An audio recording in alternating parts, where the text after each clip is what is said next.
खुदावंद की सलामती आपके साथ हो। मेरा नाम पैस्टर जॉर्ज वहीद है और आपने लेसनर मिनिस्ट्रीज इंटरनेशनल को ज्वाइन किया है। आज से हम खुदावंद के जिंदा कलाम में से किताबों की किताब 66 किताबों की बाइबल की आखिरी किताब मकाशफा की किताब उसको मिलकर खोलेंगे और सीखेंगे। इससे पहले कि इस किताब के बारे में बात की जाए या और दूसरी बातें जो इससे रिलेटेड हैं उन पर हम बात करें, मैं चाहता हूं कि हम अपने सरों को झुकाएं और खुदावंद का शुक्र करें आज के इस दिन के लिए जो उसने मुझे और आपको बख्शा कि हम उसके हुजूर आ सके। ये बड़ा ही अहम दिन है मेरे लिए और यकीनन और भी बहन भाइयों के लिए होगा, लेकिन मेरे लिए कि खुदावंद का शुक्र है इस शहादत के लिए कि मैं मकाशफा की किताब यानी कि हमारे यीशु की अंजील अगर कहा जाए तो गलत ना होगा उस पर बात करूं।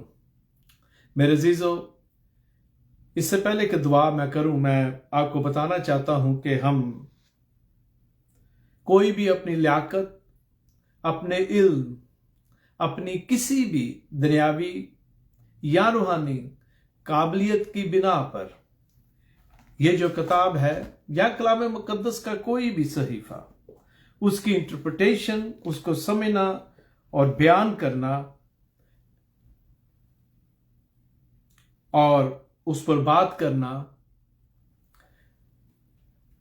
मेरा नहीं ख्याल कि हम अपने तौर पर कर सकते हैं जब तक खुदा का पाक रूह हमारी मदद ना करे और हमें वो ये इज्जत ना बख्शे कि हम उसके कलाम को प्रेजेंट कर सकें। इसलिए जो भी बातें हैं, जो भी इस किताब में से हम आने वाले दिनों में सीखेंगे, वो सब खुदावन की मर्जी और रजा से होगा। आज भी उसकी मर्जी से मैं आपके साथ बात कर रहा हूं और आप मेरे साथ इस वक्त लाइव दुनिया के मुख्तलिफ ममालिक में एक साथ हैं ताकि हम इस किताब को खोलें और इसमें से सीखें। आज इस किताब का सिर्फ इंट्रोडक्शन होगा, तारीफी मैसेज है जो कि इतना ज्यादा तवील नहीं, मैं आज आपका टाइम नहीं लूंगा ज्यादा, लेकिन आने वाले दिनों के लिए मैं आपको जरूर प्रिपेयर करूंगा जब जो मैसेज है वो हो सकता है 1 घंटे का भी हो, क्योंकि इस किताब में जो चैप्टर्स हैं वो काफी हैं और हमने एक खास टाइम टेबल पर इसे मुकम्मल करना है। तो आए हम खुदावन के कलाम की तरफ बढ़ने से पहले अपने सरों को झुकाएं और खुदा जो खालिक और मालिक है उसके हुजूर झुकें ताकि वो हमें अपना फहम, अपनी समझ जो है वो दे, पाक रूह हमारी मदद करे और हमारी रहनुमाई करे। आए दुआ करते हैं। खुदा तेरा शुक्र हो, तेरी तारीफ, तेरी तमजीद हो, क्योंकि ऐ बाप तू ही सारी तारीफ और तमजीद के लायक है, तू ही सारे सजदों के लायक है। सारी शुक्रगुजारियां खुदावन तेरी जात अकदस के लिए है। तू हमारा रब है और तूने हमें जन्म दिया, पैदा किया, और खुदावन तेरा शुक्र है कि तूने आज मुझे और मेरे साथ जितने भी बहन भाई और बच्चे और बुजुर्ग इस वक्त खुदावंदा इस मुल्क में और दुनिया के दूसरे ममालिक में लाइफ इस ट्रांसमिशन के जरिए से हमारे साथ है, तूने बरकत दे। आए खुदावंद, मैं तेरी मिन्नत करता हूं कि जब हम तेरी इस किताब को, मकाशफा की किताब को खोलते हैं, पढ़ते हैं, इसमें से सीखते हैं, तो खुदावंद तू हमें पाक रूह का मसा देना सबको। और खुदावंद मैं जो भी बोलूं मेरे नहीं बल्कि खुदावंद तेरी तरफ से चुने हुए अल्फाज हो। ऐ खुदावंद तू मेरी जुबान का जिम्मा लेना। मैं अपने आप को खुदावंदा अपनी सोच, ख्याल, समझ तेरे कदमों में रखता हूं और मैं तेरी मिन्नत करता हूं कि ऐ रूहुल कुद्स तू मेरी रहनुमाई करना। ऐ रूहुल कुद्स मैं तेरी मिन्नत करता हूं कि तू मुझे लीड कर, गाइड कर। और ऐ खुदावंदा, ये जो तेरी अंजील है, जो तेरा खुदावंदा कलाम है, ये तेरे मुंह की वो बातें हैं जो तहरीरी शक्ल में हमारे पास हैं, जिनको तूने अपने बंदा की मार्फत सफ़ाए करतास पर हमारे लिए मुंतकिल कर दिया। तेरा शुक्र हो यीशु इसके लिए, इस मेहरबानी के लिए तेरा शुक्र है कि खुदावंद तूने अपने इस कलाम को हमारी अपनी जुबान में हमें बख्शा है। तेरे कलाम की ये खूबी है कि इसका दुनिया की किसी जुबान में भी खुदावंद तर्जुमा हो, तेरा कलाम वही ताकत, पावर और अथॉरिटी रखता है। आए खुदावन, ये सिर्फ इसी किताब की ये खूबी है कि दुनिया की मुख्तलिफ जुबानों में आए खुदावन इसके तराजम हो चुके हैं। ऐ बाप, तेरा शुक्र हो, और दिल की गहराइयों से खुदावन इस ऑनर के लिए तेरा शुक्र हो कि हम तेरे नाम से कहलाते हैं। तूने हमें चुना है और खुदावन तेरा शुक्र हो कि तूने हमें ईमान की दौलत बख्शी है। मैं तेरे के मिन्नत करता हूं खुदावंदा, आज इस वक्त जितने भी बहन भाई खुदावंदा लाइफ हमारे साथ है, तूने बरकत दे। और जो भी तेरे लोग बाद में खुदावंद इस कलाम को सुनते हैं, देखते हैं, तूने बरकत देना, बख्श दे के बहुत सारी जिंदगियां खुदावंद बदल जाए। और वो लोग जो अभी तक खुदावंदा रूहानी अंधेरे में है इस किताब के बारे में, उनको तू रोशनी में ले आए यीशु। आए खुदावंद, तूने हमेशा मेरी दुआ को सुना है और जवाब दिया है।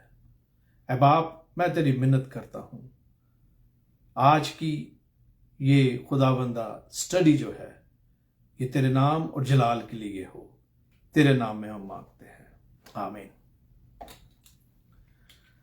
खुदावंद का बड़ा शुक्र है, उसकी मेहरबानी है कि मैं आज यहां आपसे, हो सकता है कि हजारों मील दूर के फासले पर हूं, लेकिन मैं और आप मिलकर खुदा के कलाम को खोलेंगे और इसमें से सीखेंगे। जैसा कि मैंने कहा कि आज का जो एक्चुअली मैसेज है ये इंट्रोडक्शन है। हम इस पर मुख्तसर सी बात करेंगे, लेकिन आने वाले दिनों में हम बाप जो स्टडी है उसको करेंगे। लेकिन मैं आपको बताना चाहता हूं कि ये स्टडी जो अभी तक हम पहले कर चुके हैं उससे थोड़ी सी मुख्तलिफ होगी। मेरा मतलब है, जैसा कि हमने रोमियो का खत, फिलमोन का खत, याकूब, यहूदा का खत, तो दूसरी जो भी स्टडीज की हैं उनमें हमने ज्यादातर जो तफसील के साथ आयत बा आयत सीखा है। इस किताब की जो स्टडी है वो हो सकता है कहीं पर हम पूरे चैप्टर को आयत बा आयत देखें, ये भी मुमकिन है कि हम 2 या 3 चैप्टर को इकट्ठा देखें, समझें, और यह भी हो सकता है कि 2 से ज्यादा भी चैप्टर्स हो सकते हैं। और इसके अलावा चंद और बातें हैं जो मैं जब इसको शुरू करता हूं तो इसके दौरान आपसे करता जाऊंगा और आपको बताऊंगा मैं। तो आए कलाम मुकद्दस में मेरे साथ आप निकालें मकाशफा की किताब, कलाम मुकद्दस की आखिरी किताब, और उसके 7वें बाब को निकालें। ये हमारी मरकजी आयत है। आप 7वें बाब की जो 17वीं आयत है उसको देख सकते हैं। Book of Revelation chapter 7 verse 17। मैंने इसको क्यों मरकजी आयत के तौर पर चुना, इस पर भी मैं अभी बात करूंगा। तो कलाम में यूं लिखा हुआ है, क्योंकि जो बरा तख्त के बीच में है वो उनकी गलाबानी करेगा और उन्हें आबे हयात के चश्मों के पास ले जाएगा, और खुदा उनकी आंखों के सब आंसू पहुंच देगा। खुदा उनकी बरकत उसके कलाम के पढ़े, सुने और समझे जाने पर हो, आमीन। मैंने जब बाकायदा इसकी स्टडी शुरू की, गो के किताब को पहले मैंने भी पढ़ा है, आपने भी इसको पढ़ा होगा, लेकिन जब मैं इसकी स्टडी कर रहा था तो मैं गौर कर रहा था कि किताब का, जैसा कि आप जानते हैं, जो सेंटर और मरकज है वो खुदावन यीशु मसीह है। लेकिन ये किताब क्यों लिखी गई, इसका एक्चुअल मजमून क्या है, खुदावन यीशु मसीह तो है, क्योंकि वो ही इसका राइटर है, इसलिए हम इसे यीशु की इंजील भी कहते हैं। लेकिन सवाल यह है कि जो कहा गया है उसका लुबे लुबाब क्या है। जब हम इस किताब को खोलते और पढ़ते हैं, जैसा कि आगे चलकर हम देखेंगे इस स्टडी के दौरान भी, कि जो बात हमें नजर आती है पहली आयत से 22वें बाब की आखिरी आयत तक, वो हमें एक तसल्ली और इत्मीनान जो है उसको बयान करती हुई नजर आती है।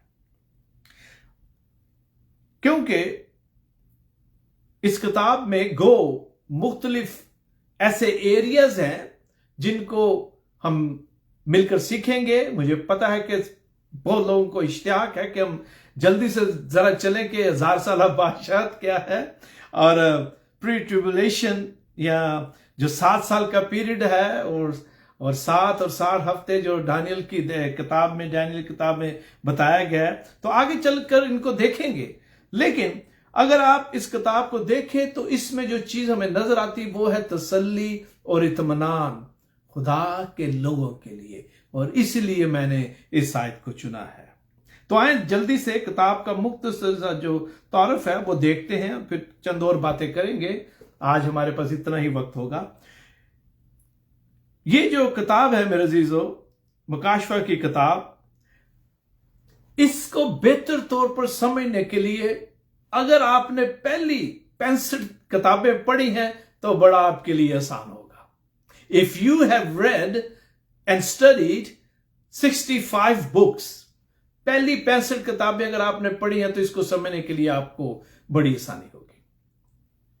मैं आपको बताना चाहता हूं, यह बड़ी दिलचस्प किताब है। इस किताब का जो राइटर है, दुनियावी राइटर तो यूहन्ना बिन ज़ेबदी है, लेकिन किताब का जो राइटर है वो हम जानते हैं कि खुदावन यीशु मसीह है, और उसने खुद पहले चैप्टर में लिखवाया इसके बारे में।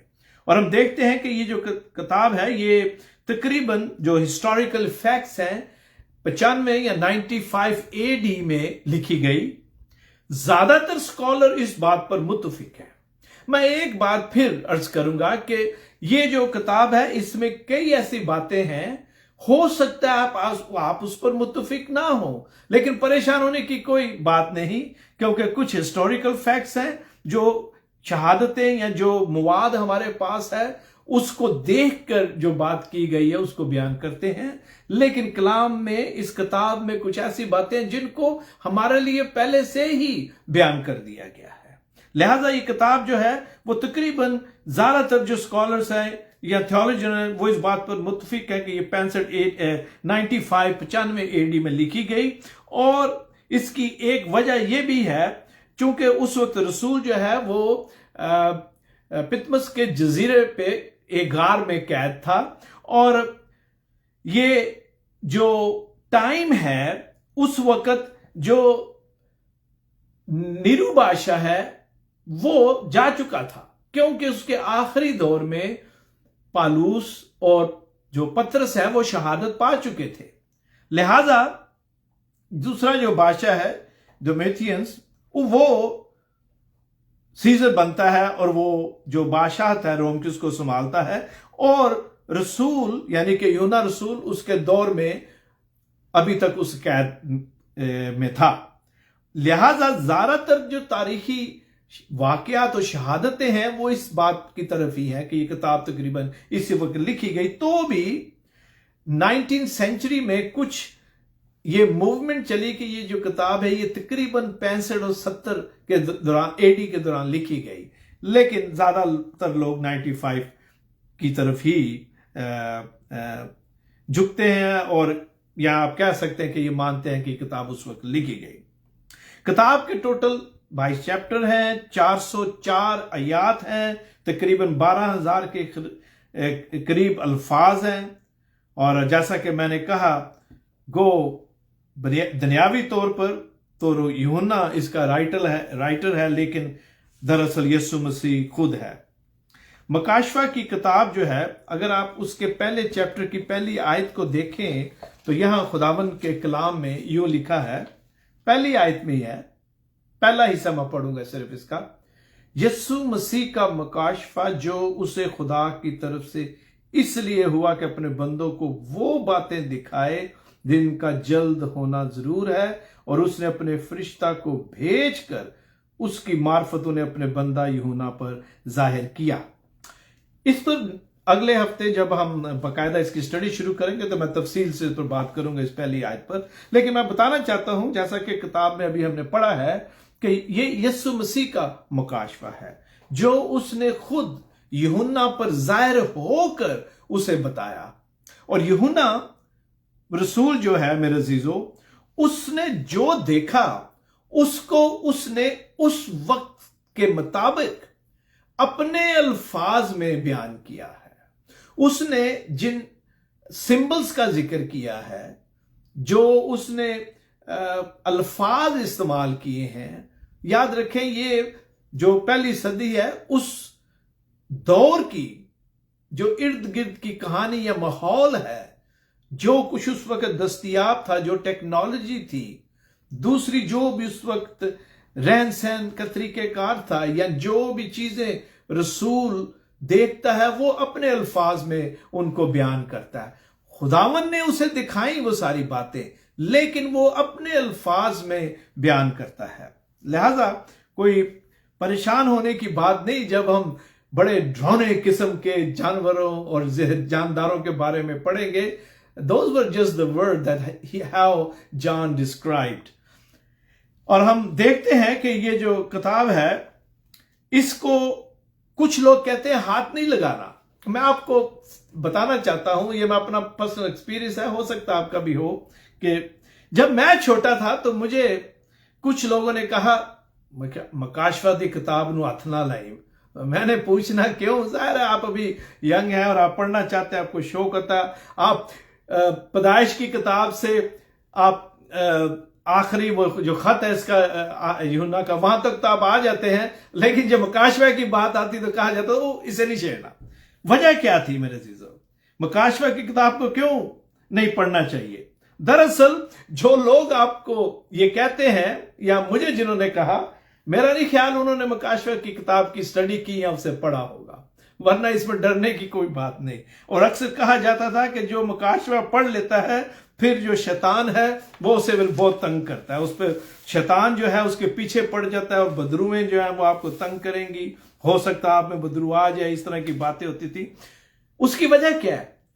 उसकी वजह यही है कि वो लोग जिन्होंने इस किताब को उस तरह नहीं पढ़ा जिस तरह के किताब में लिखा है, किताब जो बयान करती है, बल्कि खौफ के साथ दूसरों से सुनी सुनाई बातें, या फिर जब उन्होंने पढ़ा तो चूंकि वो उसी बैकग्राउंड और इन्फ्लुएंस में थे तो वो उसी इन्फ्लुएंस में, उसी असर में पढ़ते हैं और घबरा जाते हैं और परेशान होते हैं। बहरहाल बहुत सारे लोग कहते हैं जी, बहुत सारे लोगों ने शायद किसी तरह के वजीफे किए, चिले किए। We are not into that business. हम उस तरह के बिजनेस में नहीं है मेरे जीजा। हम खुदा के कलाम को पढ़ते हैं क्योंकि खुदा का कलाम हमारे लिए जिंदगी लाता है। खुदा का कलाम जिंदगी बख्श कलाम है। और शैतान क्यों नहीं चाहता इस किताब को पढ़ा जाए? क्योंकि इसमें शैतान के बारे में खुदा का जो फैसला है उसके बारे में लिखा गया। जाहिर है शैतान कैसे पसंद करेगा कि उसकी जो एंडिंग है उसके बारे में हम जाने? यकीनन नहीं। शैतान हमें कंफ्यूज करता है। हमारा खुदावन जो है वो कंफ्यूज करने वाला खुदा नहीं, बल्कि खुदा चीजों को हमारे लिए क्लियर करता है, वाज़ेह करता है। यही वजह है शैतान जो है वो नहीं चाहता कि हम ये बात किताब को पढ़े या हाथ लगाएं। और वो किन को इस्तेमाल करता है? वो इंसानों को, उनके दिल के अंदर खौफ डालता है। अब जो जैसा कि इंग्लिश में इसको रेवलेशन कहा जाता है, क्योंकि रेवलेशन का मतलब है रिवील करना, अय्या करना, वाजे कर देना, वो बात जो छुपी हुई है उसको सामने ले आना, वो बात जो हम जिससे ना वाकिफ हैं उससे हमें वाकिफ करना, वेल को उतार देना, मतलब नकाब को उतार देना। जो नकाब ओढ़ा होता है कई दफा लेडीज ने, जैसे उस नकाब को आप उठाते हैं तो चेहरा नजर आता है, इसी तरह इस किताब को हमारे लिए रिवील किया गया है। इसके अंदर कुछ ऐसी बातें हैं जो कि हमें ऐसे लगता है जैसे कोड में लिखी गई है, लेकिन जब हम इसकी स्टडी करेंगे खुदावन का पाक रूह हमें बताएगा और समझाएगा और हम पर वाजे करेगा। यह है रेवलेशन का मतलब। और उर्दू में जैसा कि मकाशफा हम लफ्ज करते हैं, मकाशफात का मतलब ही यही होता है, इलाही तौर पर आपको आगाही जो है वो दी जाती है। वो चीजें जो इंसानी आंख नहीं देख सकती उनको रूहानी आंखों के जरिए खुदा में दिखाता है। वो बातें जिनको हम इंसानी अकल से समझने से कासिर हैं, खुदा का पाक रूह हमारी उन रूहानी आंखों को खोलता है और वो बातें जो हमसे छुपी हैं हम पर अय्यां करता है। और यही यीशु मसीह ने यूहन्ना के साथ किया, और यही सारी बातें जो इसमें लिखी हैं वो मेरे और आपके लिए है। और खुदा जो है हम पर वाजे करेगा कि किस तरह ये सारे वाकयात जिनका इस किताब में जिक्र है हमारे लिए, ईमानदारों के लिए तसल्ली और इत्मीनान के लिए मेरे अजीजों लिखा गया। और हम देखते हैं कि ये जो किताब है ये मुख्तलिफ एरियाज को कवर करती है। किताब जो है मुख्तलिफ जो एरियाज हैं उनको कवर करती है, और इसके साथ साथ किताब ईमानदारों को उम्मीद और तसल्ली देती है। जैसा कि मैंने कहा, मैं आपको एक बात बताना चाहता हूं क्यों ये किताब उम्मीद और तसल्ली की किताब मैं इसे कहता हूं, बल्कि ये किताब है वजह। अब आपको पता है कि जब स्कूल या कॉलेज के बच्चे या स्टूडेंट्स जो होते हैं वो बड़ी मेहनत से पढ़ते हैं, और किस बात से वो इनकरेज होते हैं कि वो स्टडी करें। उनको क्या उम्मीद है, वो इसलिए पढ़ते हैं मेहनत के साथ ताकि जब इम्तिहान हो, फाइनल एग्जाम हो, तो वो पास हो और प्रमोट होकर अगली क्लासों में जाएं। ये एक वजह है कि वो पढ़ते हैं। स्कूल के बच्चे या कॉलेज के लोग जो ऑफिस में काम करते हैं या किसी और जगह, वो बड़ी मेहनत से इसलिए काम करते हैं कि उनकी प्रमोशन हो। उन्हें ये उम्मीद है because of their hard work there will be promoted. और मेरे अजीजों, जब हम बात करते हैं ईमानदार की, एक क्रिश्चियन की, क्यों लोगों ने अपनी जानें उसके लिए कुर्बान की, क्यों 11 शागिर्दों ने अपनी जान उस पर निशावर कर दी, सिवाय यूहन्ना के बाकी सब जो हैं उनको शहादत नसीब हुई। आज भी दुनिया के मुख्तलिफ इलाकों में हजारों की तादाद में परसिक्यूटेड जो चर्च है उसके बारे में हम पढ़ते हैं कि किस तरह लोग अपनी जानें दे रहे हैं। अभी रिसेंटली पिछले संडे हमने मणिपुर इंडिया में जो उसके लोगों के साथ जुल्म हुआ है उस पर बात की थी, और इसके अलावा दुनिया के और ममालिक में भी मेरे अजीजों। क्यों, क्या वजह है, व्हाट इज द मोटिवेशन, कौन सी ऐसी चीज है जिसके लिए लोग अपनी जान देते हैं। हाँ, यीशु पर ईमान रखते हैं, यीशु का इनकार नहीं करते, लेकिन कोई ऐसी वजह है, और वो वजह मेरे अजीजों वो हमेशा की उम्मीद है जो यीशु ने दी। उसने कहा कि यूहन्ना 14:3 में, और अगर मैं जाकर तुम्हारे लिए जगह तैयार करूं तो फिर आकर तुम्हें अपने साथ ले लूंगा ताकि जहां मैं हूं तुम भी हो। ये है वो तसल्ली, ये है वो उम्मीद जो यीशु मसीह ने मुझे और आपको दी। और यही तसल्ली और उम्मीद किताब के इस मतलब बाइबल के इस हिस्से में, मकाशवा की किताब में हमें नजर आती है मेरे अजीजों। यही वजह है कि आज भी लोग खुशी खुशी यीशु के लिए अपनी जान देने के लिए तैयार हैं, क्योंकि उन्हें उम्मीद है, उन्हें पता है कि वो हमेशा के लिए उसके साथ होंगे। हम इस किताब में मेरे अजीजों और जो एरियाज हैं उनके बारे में पढ़ेंगे। इस किताब में जब हम आगे बढ़ेंगे तो चंद अहम और खास बातें हैं जिन पर हम मुकाशवा की किताब में यीशु मसीह ने जो बात कही है अपने रसूल को, जो उसने दिखाया, उस पर बात करेंगे। मैं चंद बातें या चंद एरियाज या चंद ऐसे पॉइंट्स हैं उन पर आपको जल्दी से बताता हूं। उसके बाद फिर 3 पॉइंट्स हैं, 4 पॉइंट्स हम मुख्तसर उस पर बात करेंगे। लेकिन इस किताब में हम 7 सितारे और 7 चिरागदान हैं उनके बारे में सीखेंगे। उसके बारे में बल्कि यहां पर बता भी दिया गया है। हम 7 कलीसियाओं को जो खत लिखा गया उसके बारे में बात करेंगे। इज़ा रसानी या ट्रिबुलेशन का जो दौर है उसके बारे में बात करेंगे। हम 7 साल का जो अमन मायदा है जो 3.5 साल बाद टूट जाएगा उसके बारे में बात करेंगे। और फिर हम जो 7 साल का पूरा अरसा है उसके बारे में जो बातें हैं वो करेंगे। यीशु मसीह कब दोबारा आएंगे, 1000 साल बादशाहत के बारे में बात करेंगे। शैतान का कैद किया जाना और फिर थोड़े अरसे के लिए उसका आजाद किया जाना, इस पर हम बात करेंगे। और फिर शैतान का हमेशा के लिए उसके साथियों के साथ हमेशा के लिए खुदा का जो प्लान और मंसूबा है उस पर बात करेंगे।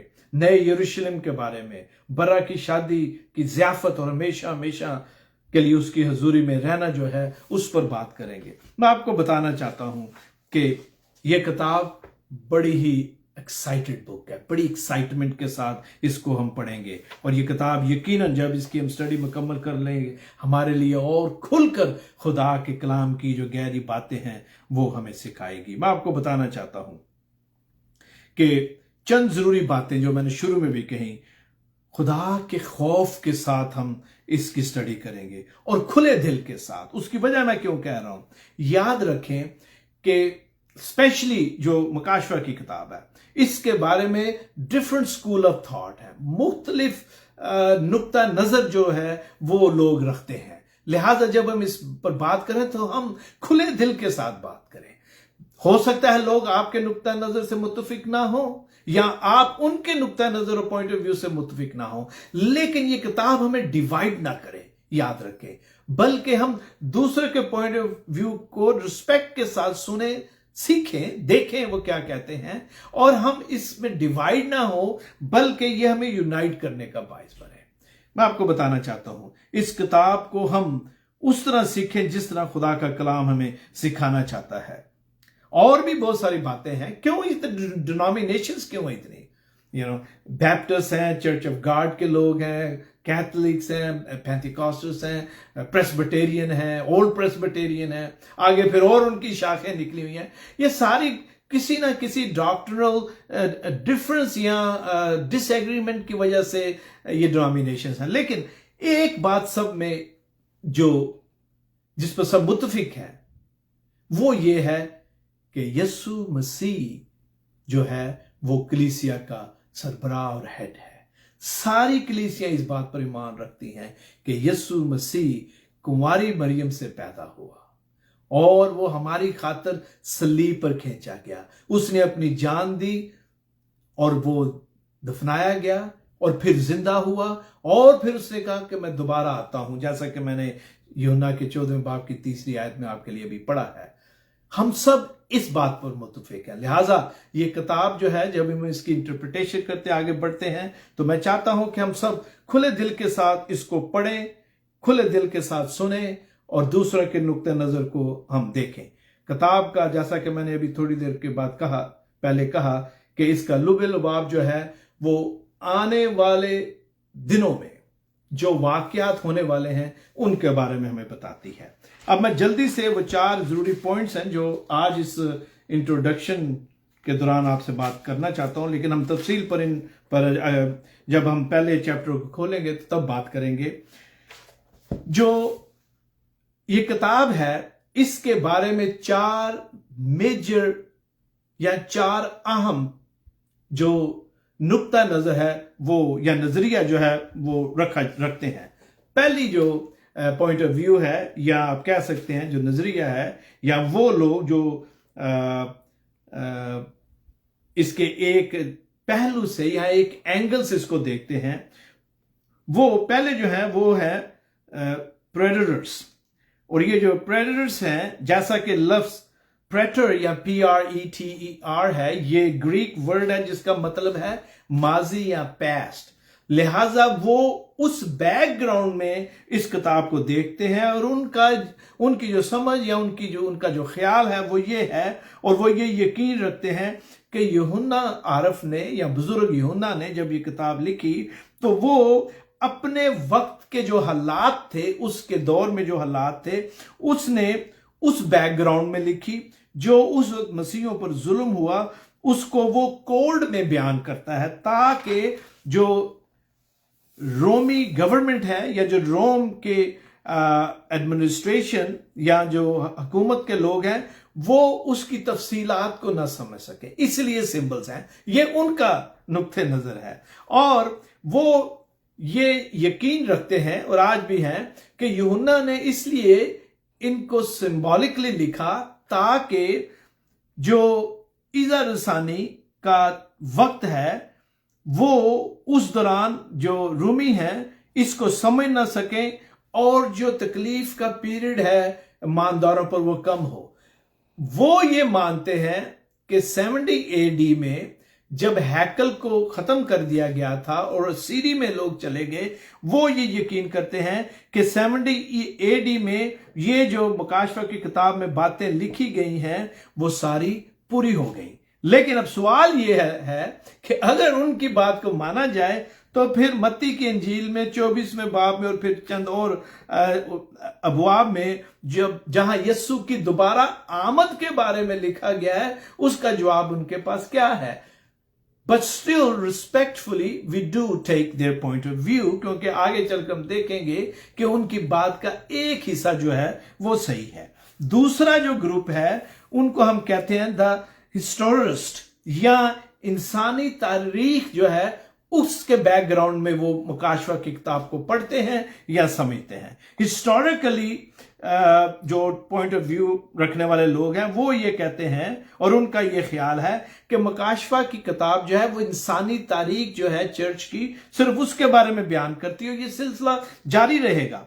वो कलीसिया की तारीख और गुजरे हुए और मौजूदा हालात के बारे में बयान करती है। ये जो हिस्टोरियन पॉइंट ऑफ व्यू के लोग हैं उनका ये ईमान है। और ये नुक्ता नजर रखने वाले लोग जो हैं वो ये यकीन रखते हैं कि रेवलेशन जो है वो मुस्तकबिल की बात तो करती है ये किताब, लेकिन ये आखिरी वक्त के बारे में नहीं बताती। उनका ये ख्याल है कि ये जो चर्च एज है ये जब खत्म होगी उसके बारे में है, लेकिन आखिर में क्या होगा वो वहां पर आकर रुक गए हैं और इसके बाद आगे उनके पास कोई जवाब नहीं। और जो तीसरे पॉइंट ऑफ व्यू वाले लोग हैं वो है पोएटिक व्यू, यानी कि जो इस किताब को शायराना तौर पर लेते हैं। वो ये ईमान रखते हैं कि, और उनका ये यकीन है कि मुकाशवा की किताब में जो सिंबल्स लिखे गए हैं, सिंबॉलिकली जो कहा गया है, वो एक शायरी है, पोइट्री है, और ये मसीहों को उस वक्त जो जुल्म उन पर हो रहा था, जो परसिक्यूशन थी, उसमें उन्हें तसल्ली देने के लिए ये बातें लिखी गई। लिहाजा वो मुकाशवा की किताब को शायरी की नजर से देखते हैं कि ये ईमानदारों को तसल्ली और उम्मीद देने के लिए लिटरेचर है जो लिखा गया, लेकिन वो लिटरली फिल हकीकत इसको मानते नहीं, बल्कि शबीहन या आप कह सकते हैं कि मेटाफोरिकली वो कहते हैं कि ये बातें हैं, लेकिन लिटरली ऐसा नहीं होगा जो बातें इसमें लिखी गई हैं। तो ये है 3 पॉइंट ऑफ व्यू। अब हम जो चौथा है उस पर बात करते हैं। तो ये जो पॉइंट ऑफ व्यू है ये है, उन्हें हम कहते हैं द फ्यूचरिस्ट, यानी कि जो मुस्तकबिल में होने वाले वाकयात हैं उन पर यकीन रखते हैं। वो इस किताब को, बुक ऑफ रेवलेशन को, इस बैकग्राउंड में देखते हैं और नुक्ता नजर रखते हैं कि ये जो किताब है इसमें जो बातें लिखी गई हैं वो लिटरली वाकया होंगी। वो ये मानते हैं, जैसा कि मैंने कहा, जो पहले 3 हैं उनकी कुछ बातें ठीक है। नंबर 1, वो इस नुक्ता नगाह को मानते हैं, ये जो फ्यूचरिस्ट हैं, कि वाकई ये किताब में शायरी जैसा है और मसीह तसल्ली भी देता है। इसमें मैं बार बार नजर आता है, रसूल लिखता है वो कलीसिया को तसल्ली देता है। और इसी तसल्ली और इसी बैकग्राउंड में आप देखें कि मैंने जो मरकजी आयत है वो चुनी थी, वहां पर यही लिखा था। मैं दोबारा पढ़ देता हूं उन बहन भाइयों के लिए जिन्होंने अभी हमें ज्वाइन किया है।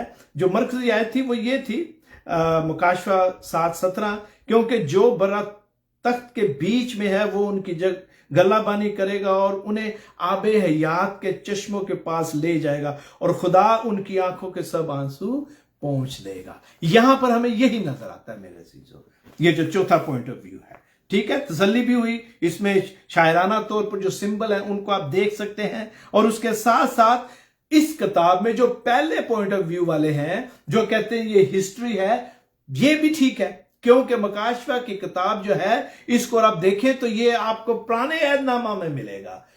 बुक ऑफ डैनियल, जकरिया की किताब, यसाया की किताब, हिजकियेल में आप देखें, और फिर नए ऐदनामा में भी आपको जो अनाजील हैं 4 उनके रेफरेंस नजर आएंगे यहां पर। तो ये किताब फिल हकीकत जो ओल्ड टेस्टामेंट है उसमें है, ठीक है, और इसमें हिस्ट्री है, लिहाजा उनका भी पॉइंट ऑफ व्यू जो है वो ले लिया गया है। और लेकिन ये जो चौथा पॉइंट ऑफ व्यू है, द फ्यूचरिस्ट, यही मेरे अजीजों the right point of view है, क्योंकि इस किताब में जो बातें लिखी गई हैं वो लिटरली फिल हकीकत वाकया होगी। यीशु मसीह ने कहा है कि मैं आऊंगा। हम हर एतवार को बहुत सारे चर्चेस में, हमारे चर्च में भी, हम जब रसूलों का कीदा पढ़ते हैं तो कितनी सदियों से जो कलीसिया के लोग हैं वो रिसाइड करते हैं। क्या हम रिसाइड करते हैं? कि वो दोबारा आएगा, वो खुदा बाप के दाहिने हाथ में है और फिर क्या दोबारा आएगा। हम ये रिसाइड करते हैं। इसका मतलब है कि वो दोबारा आएगा। मेरा नहीं ख्याल कि यीशु अभी दोबारा आ चुका है। लिहाजा ये पॉइंट ऑफ व्यू जिनका मैंने जिक्र किया पहले वालों का, वो यहां पर कोई जवाब नहीं दे सकते। लिहाजा एवरीथिंग विल हैपन लिटरली। जो रैप्चर है वो भी इसके बारे में लिखा गया, प्री ट्रिब्यूलेशन और पोस्ट ट्रिब्यूलेशन, उस पर हम बात करेंगे कि क्या जो लोग हैं वो पहले उठाए जाएंगे या मिड ट्रिब्यूलेशन कहते हैं उसे, यानी कि जो 3.5 साल का अरसा उसके दौरान उठाए जाएंगे, या पोस्ट ट्रिब्यूलेशन वाली जो थ्योरी है या जो पॉइंट ऑफ व्यू है उस पर बात करेंगे। लेकिन आज का जो मेन जो मैसेज है वो इस किताब का जो इंट्रोडक्शन है, जिसके बारे में अभी थोड़ी देर पहले मैंने बात की, वो है। और वो यही है मेरे अजीजों कि हम इसे खुले दिल के साथ पढ़ें, खुले दिल के साथ इसको समझें, दूसरों के पॉइंट ऑफ व्यू की रिस्पेक्ट करें और खुदा के कलाम में जो हमें बताया गया उसको सीखें। यह किताब मेरी और आपकी तसल्ली के लिए लिखी गई है। यह किताब खुदावंद यीशु मसीह ने हमें आगाह करने के लिए दी है कि अगले और आने वाले वक्तों में क्या होगा, और ये हमें एक उम्मीद देती है। और इसीलिए लिखा हुआ है, आगे चलकर हम 7 चर्चेस के बारे में भी जब बात करेंगे आपने तो आपको पता है कि वहां पर बड़ी मशहूर आयत है जिसको आप सब जानते हैं कि अगर मैं और आप जान देने तक वफादार रहेंगे तो हमें जिंदगी का ताज देगा। जिंदगी का ताज ये एक उम्मीद है, दिस इज अ होप। ये उम्मीद है जो ईमानदारों के लिए है। इसके बारे में भी हम सीखेंगे। लिहाजा ये आज का जो इंट्रोडक्शन है ये हमें मेंटली प्रिपेयर करेगा आने वाले दिनों में जब इसकी हम स्टडी करते हैं। मैं एक बात आपको यहां पर करना चाहता हूं और वो ये है कि जब हम 7 जो चर्चेस हैं, 7 चर्चेस जो हैं, 7 कलीसियां हैं, जब हम उन पर बात करेंगे तो हम उनको ब्रीफली टच करेंगे, क्योंकि जो 7 चर्चेस हैं, यानी कि खुदा के कलाम में जब हम इसको आगे बढ़ेंगे दूसरे बाब में, यानी कि इफिसस की कलीसिया, स्मरना की और थियोतेरा की और परगामन की और ये सारी जो 7 कलीसिया हैं, इनके बारे में तफसील के साथ एक एक कलीसिया या एक एक चर्च पर मेरे दूसरे 7 मैसेजेस हैं जो कि आप YouTube पर और Facebook पर जाके देख सकते हैं। मैं आपको एडवाइस करूंगा कि आप उनको जरूर सुने, उन्हें देखें, उन्हें सुने, उनसे आपको इस किताब को जब हम अगले जो अबवाब हैं उनमें जाएंगे तो समझने में और आसानी रहेगी, क्योंकि इसमें कुछ ऐसी बातें लिखी गई हैं जब आप उसकी बैकग्राउंड को, जैसे नीम और वो पानी की बात की है कि तू नीम है, तो ना तू सर्द है ना तू गर्म है, तो वो क्यों टर्म यूज की गई। अब अगर आप उस जाके मैसेज को सुनेंगे तो आपको और ज्यादा अच्छी तरह समझ आएगी कि खुदावन यीशु मसीह ने क्यों ये टर्म यूज की। जितनी भी और सारी बातें हैं उनके पीछे हिस्ट्री है। खुदावन यीशु मसीह जो है, खुदा का कलाम जो है मेरे जीजो, वो हमें समझाने के लिए हमारे रहन सहन और हमारे जो हालात है, हमारा जो टाइम है, हमारे इर्द गिर्द का जो माहौल है, जो एक्सपीरियंस जिसमें से मैं और आप गुजरते हैं, खुदा उसको इस्तेमाल करता है हमें समझाने के लिए। लिहाजा मैं आपसे दरखास्त करता हूं उन 7 जो मैसेजेस हैं उनको जरूर सुने। और अगर आप मुझे डायरेक्ट फोन करके भी बता सकते हैं या मैसेंजर पर इनबॉक्स में भेजें मुझे, मैं आपको जो 7 मैसेज हैं उनका लिंक भेज दूंगा ताकि आप उसे सुन सकें। आपके लिए मुश्किल है इतने सारे मैसेजेस में आप उन्हें ढूंढें जाकर, आप सिर्फ मुझे टेक्स्ट कर दें, मैं आपको जो लिंक है वो भेज दूंगा ताकि आपके लिए आसानी हो और आप डायरेक्टली लिंक को क्लिक कर वो मैसेज सुन सकते हैं। ये एक बात थी जो मैंने यहाँ नोट बनाई थी आपके लिए ताकि मैं आपको वो भेजूं, ताकि आपको आने वाले दिनों में जब हम इन 7 कलीसियाओं के बारे में सीखेंगे तो समझने में और आसानी रहेगी। क्योंकि हमारे पास जो टाइम है, जिस टाइम टेबल पे हम इसे खत्म करना चाहते हैं मेरे अजीजों, उसके मुताबिक हम ब्रीफली टच करेंगे 7 चर्चेस को, लेकिन तफसील के साथ जो हाँ इस स्टडी में हम नहीं कर सकेंगे। लिहाजा आखिर में मैं आपसे ये दरख्वास्त करना चाहता हूं कि आप इस स्टडी के दौरान कोशिश करें, वो हम अक्सर बरे सगीर में एक लफ्ज इस्तेमाल करते हैं नागा, तो कोशिश करें नागा ना हो, बल्कि आप हर दफा जब हम जो सबक लेके आते हैं तो उसमें आप शामिल हो। आप अपने लिए नोटबुक्स जो है या पेंसिल या पेन जरूर रखें अगर आप नोट बनाना चाहते हैं। I am pretty sure this study will help you in your walk with Jesus, और मेरी भी इसमें मदद होगी। तो आखिर में मैं आप सबका भी शुक्रगुजार हूं कि आपने कितने एक बड़े ट्रस्ट के साथ और कितने इश्तियाक के साथ आप में से बहुत सारे लोगों ने ये कहा लिखा कि हम मकाशफा की किताब जो है उसकी स्टडी करें। ये स्टडी कोई पहली दफ़ा मैं नहीं कर रहा, मैं शायद पहली दफ़ा कर रहा हूँ, लेकिन बहुत सारे खुदा के खादम हैं जिन्होंने इस किताब के बारे में लिखा है, बोला है, प्रीच किया है। मैं नहीं समझता कि मैं किसी भी तरह उनके बराबर हूँ, लेकिन तो भी खुदावन का शुक्र है कि उसने मुझे ये सादत दी कि मैं आपके साथ मिलकर कलाम को खोलूं और सीखूं। खुदावन आपको बहुत बरकत दे, और खुदावन ने चाहा तो हम अगली दफ़ा जब इकट्ठे होंगे तो हम जो पहला चैप्टर है उस पर बात करेंगे और मिलकर सीखेंगे खुदावन के जिंदा कलाम में से। आए दुआ करें और उसके बाद चंद जरूरी बातें जो मैं आपसे शेयर करना चाहता हूँ। खुदावन तेरा शुक्र करते हैं आज के इस वक्त के लिए जो तूने हमें दिया। आए खुदावन मैं तेरा शुक्रगुजार हूँ कि तूने हमें इस लायक और काबिल किया, और मुझे ये तौफीक बख्शी इस लायक और काबिल किया है पाक रूह, ताकि तेरे कलाम को खोला जाए। खुदावन किताबों की किताब मुकाशफा की जो किताब है इसको खोला जाए। खुदावंदा तेरा शुक्र है कि ये किताब खुदावन तेरे खादम के खत पर ख़त्म नहीं होगी या यकूब के खत पर ख़त्म नहीं होगी, बल्कि खुदावन ये किताब मुकम्मल हुई, क्योंकि इसी में हमारी तसल्ली और उम्मीद है। आए खुदावन तेरा शुक्र है कि तू आज भी अपनी कलीसिया में चलता फिरता है और तू एक्टिव है।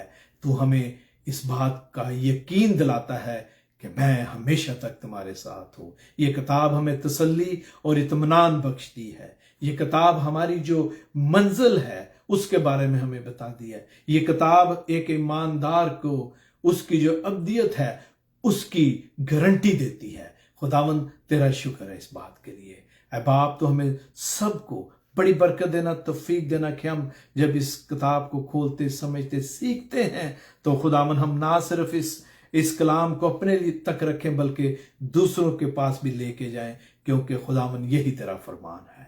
ऐ खुदावन तू आज की इस इबादत को, इस खुदावंदा सारी गुफ्तगू को, इस सारी खुदावंदा तेरे कलाम के बारे में जो बात है उसको कबूल फरमा, हमारे ज़हनों और सोचों को खुदावंद त्यारी बख्श, ताकि हम तेरे कलाम को खुदावंदा रिसीव करें और अपनी जिंदगियां जो हैं इसके मुताबिक खुदावंद बसर करें। तेरे नाम में हम मांगते हैं, आमीन। मैं आप सबका बहुत शुक्रगुजार हूं और मैं आपसे रिक्वेस्ट करता हूं कि आप काइंडली ये जो मैसेजेस हैं उन्हें ज़रूर दूसरों के साथ शेयर कर सकते हैं। और इस सिलसिले में कोई भी फीडबैक आप देना चाहते हैं ज़रूर please send that on my way. इससे मुझे और ज़्यादा बेहतर और एहसन तौर पर इसको आपके साथ शेयर करने, आपके लिए इसको प्रेजेंट करने का मौका मिलेगा। मे गॉड ब्लेस यू और खुदावन हमें आज के इस कलाम के वसीला से बहुत बरकत दे। Thank you.